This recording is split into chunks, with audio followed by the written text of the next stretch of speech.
Durban, ville touristique, elle constitue le point culminant de la visite du prophète Branham en Afrique du Sud.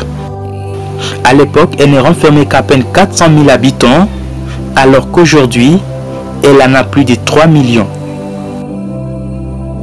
Hippodrome, l'un des plus vastes champs de course au monde, l'endroit mythique qui rappelle les souvenirs mémorables du voyage du prophète à Durban.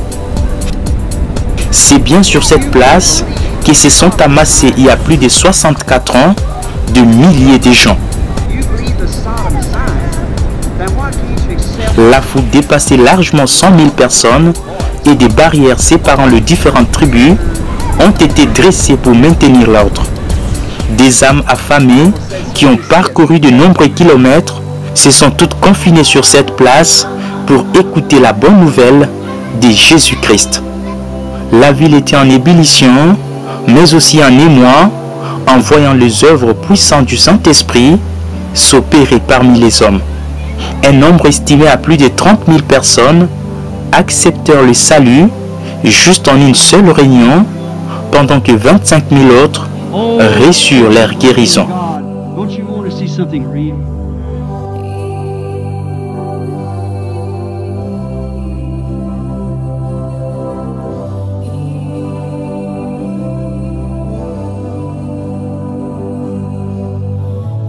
Ce fut l'une des plus glorieuses des réunions que le prophète Branham a tenues durant son ministère. Quelques heures après ces moments inoubliables, le maire de la ville de l'époque a organisé une parade composée en particulier de 7 camions chargés de béquilles, de cannes et de toutes sortes d'appareils qui avaient été employés auparavant par les estropiés. Il s'y est de rappeler que sur les 120 réunions que Frère Branham a tenues en Afrique, on a dénombré environ près d'un demi-million de personnes présentes.